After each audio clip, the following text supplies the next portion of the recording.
자, 오늘은 어떤 이야기를 들려주실지 궁금합니다. 네, 보통 새로운 대통령께서 취임하면 네. 여러 가지 말씀들을 많이 하시는데 그중에 빼놓지 않고 등장하는 게 규제 완화입니다.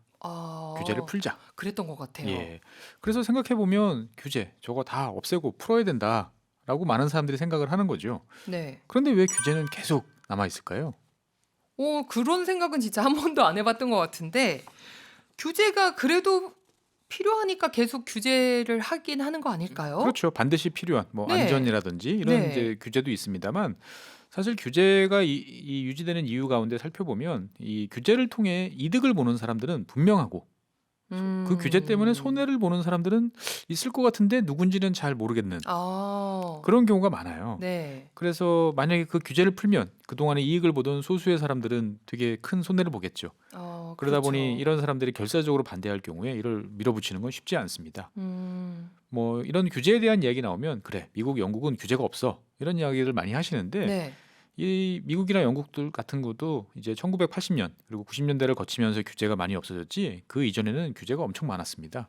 아니, 미국에도 규제가 많았다고요? 네, 상상이 잘 안 되는데, 지금으로는? 그렇죠. 근데 옛날로 시계를 좀 돌려보면 이제 대공황 그리고 2차 세계대전 이런 걸 치르면서 미국 정부는 이제 막강한 영향력을 가질 만큼 힘이 커진 거죠. 네. 그래서 많은 분야는 자유롭게 내버려 뒀지만 뭐 철도, 트럭 뭐 등등의 이제 교통 요금과 관련해서는 막강한 권한을 행사했습니다.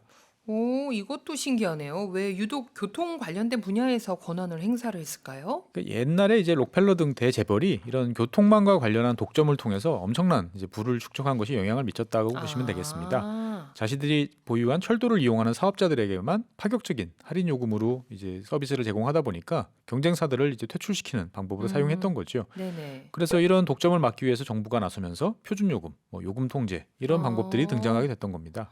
이렇게 배경을 듣고 나니까 이해가 되네요. 2차 세계대전 이후에 교통 운송 부분의 규제들, 그럼 어떤 게 있었어요?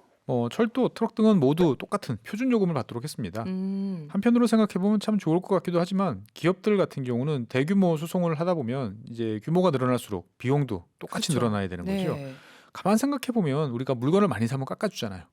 그러네. 그렇죠. 대규모 고객들에게는 할인을 해주는 게 당연한 거예요. 근데 이걸 이제 못하게 했습니다. 그리고 음, 다른 한편으로는 이제 미국에 여러 주들이 있는데 그 주 경계를 넘는 수송에 대해서는 엄격하게 제한을 했어요. 음, 그래서 각 주에서는 그 주 단위에서만 이제 활동을 해라라는 식으로 해서 사업자들을 보호했던 거죠. 그리고 이제 트럭이 운행하는 경로도 이제 미리 지정해가지고 딱 그 길만 가도록 이렇게 했던 거죠. 왜냐하면은 음. 과도한 경쟁은 나쁘다라고 생각을 했던 거죠.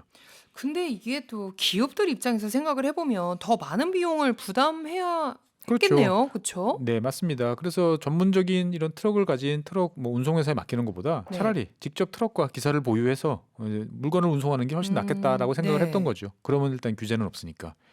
그래서 1960년대 초반 같은 경우는 미국 공장에서 이제 수송되는 화물의 한 6분의 1 정도는 운송업체가 아닌 제조업체가 직접 소유한 트럭에 의해서 운송된 그런 사례도 음, 있습니다. 네. 그래서 이런 경우는 미국이 좀 이상한 거 아닌가라고 생각을 하시겠지만 네. 영국, 호주 등에서도 사실 다 비슷했어요.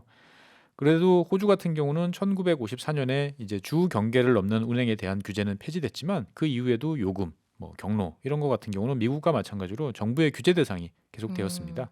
그럼 이렇게 쭉 정부의 규제가 계속되어 오다가 언제부터 변화하기 시작한 거예요? 1970년대 초반이라고 생각하시면 될 것 같아요. 음, 이 미국에서는 이제 19세기에 많이 부설됐던 깔렸던 이제 철도 노선들이 이제 운영 상황이 안 좋아지면서 이제 철도 회사들이 줄줄이 파산을 선언하기 시작했습니다. 아하. 예, 이 회사들이 파산한 이유는 뭐냐면은 법률이 철도 회사들로 하여금 이제 그 수요가 많이 줄어든 여객 열차, 그 음, 다음에 운송 수요가 거의 없는 소규모 지선 이런 것도 계속 의무적으로 운영하도록 이제 했기 때문에 비용 네. 부담이 너무 커졌던 거죠.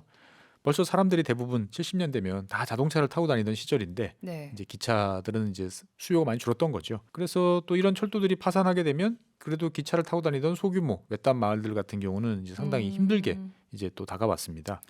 철도 업체도 힘들었겠지만 그 철도 업체가 망하고 나면 그 마을 주민들도 다 그렇죠. 힘들었을 것 힘들어진 같아요. 거죠. 예, 수단이 네. 사라지니까. 그럼 이런 것들을 어떻게 해결했어요? 그래서 미국 의회는 철도 사업자들을 일단은 구조조정하자라고 하는 한편 경쟁력을 갖출 수 있도록 하기 위해서 1976년에 운임에 대해서 자율권을 이제 부여를 했습니다. 알아서 네. 이제 요금을 받으세요라고 한 음, 거죠. 그래서 트럭과 경쟁할 수 있도록 뭐 낮은 요금을 받든지 아니면 뭐 할인 혜택을 주든지 이건 자체적으로 이제 알아서 할 수 있도록 했던 거죠.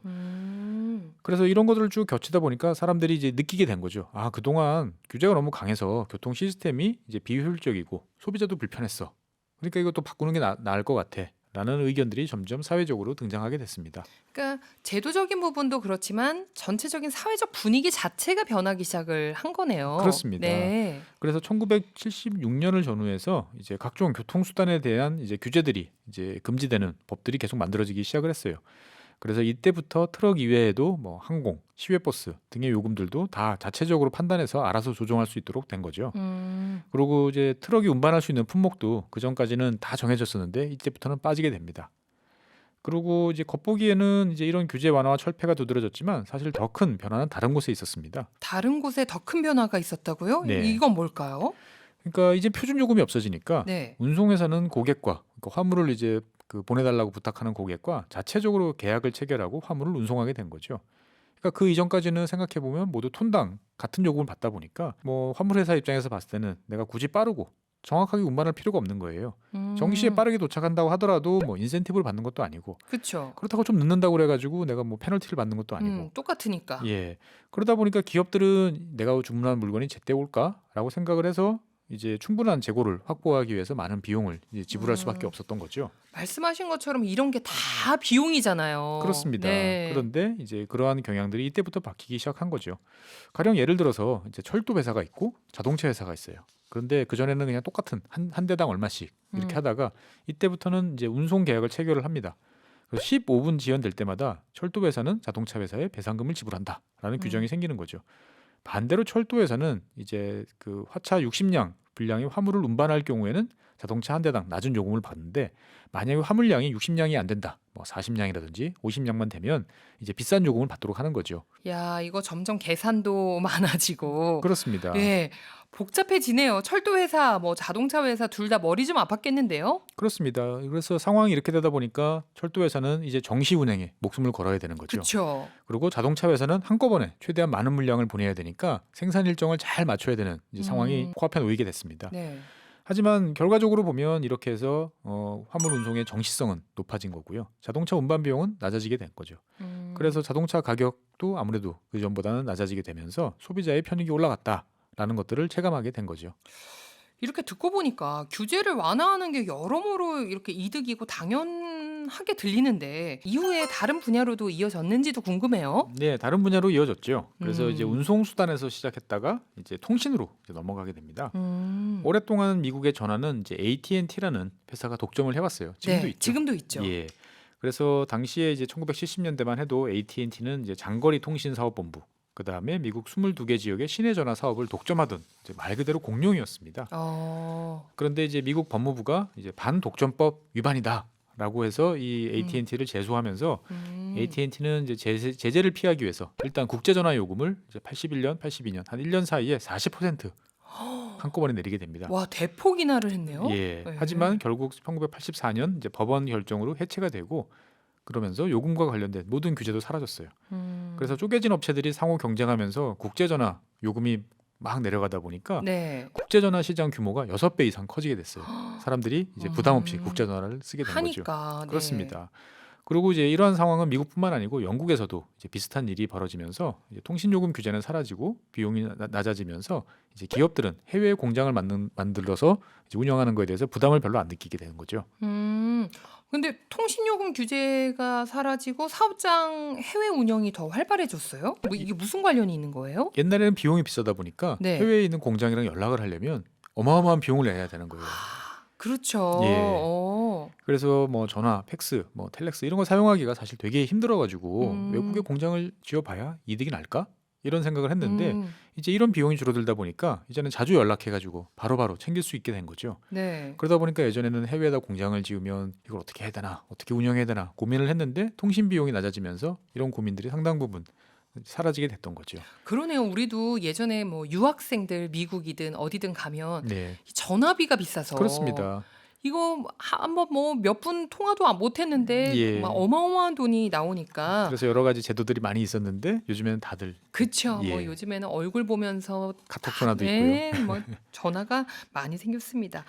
이제 똑같은 사업을 해도 누가 더 효율적으로 일하냐에 따라서 그러면 이제 수익이 달라지겠네요. 그렇습니다. 규제들이 없어지니까 머리를 쓰고 이제 뛰는 만큼 이제 벌게 된 거죠. 네. 그래서 가령 뭐 기차 같으면은 화차 한 량에 컨테이너 하나씩만 꼭 실어라라고 했는데 이제 그런 규제가 없어지니까 철도 사업자들도 이제 그러면 컨테이너를 2층으로 싸면 어떨까라고 생각을 해서 거기에 맞는 새로운 화차를 이제 도입을 하게 됩니다. 한 번 움직일 때 2배로 비용이 그렇죠. 팍 낮아지는 낮아지니까. 거죠. 네. 그리고 또 이렇게 새로운 화차를 만들게 되면 중공업 업체들은 또 활력을 얻게 되는 거죠. 그리고 경기도 좋아지고 일자리를 만들어내고 네. 그래서 아주 선순환이 일어나게 됩니다. 아니, 아주 좋은 이런 선순환이 더 빨리 만들어졌었으면 좋았을 텐데 규제 완화를 왜 더 빨리 시도하지 못했을까요? 사실 이런 규제들은 처음에 무슨 문제가 있어서 그 문제를 해결하기 위해서 만들어진 거죠. 네. 그런데 이제 그것들이 오래 시간이 지나면서 그런 규제로 인해서 이득을 보는 사람들이 많아지다 보니까 그냥 그대로 내버려뒀으면 좋겠습니다라고 이야기하는 거죠. 그래서 이익 보는 사람은 분명하고 손해 네. 보는 사람은 많긴 한데 그 손해 규모가 작으면 사실 바꿔달라고 요구하는 사람들이 별로 없는 거죠. 그렇죠. 예. 근데 이걸 지켜보던 각국 정부도 규제 완화에 나서게 됐었을 것 같아요. 그렇죠? 맞습니다. 그래서 사실 1970년대, 80년대만 해도 미국, 영국은 이제 끝났어라는 이야기를 많이 듣던 나라들이었는데 이제 이런 규제 완화를 통해서 1990년대부터 본격적으로 다시 성장하는 모습을 보여주기 시작을 합니다.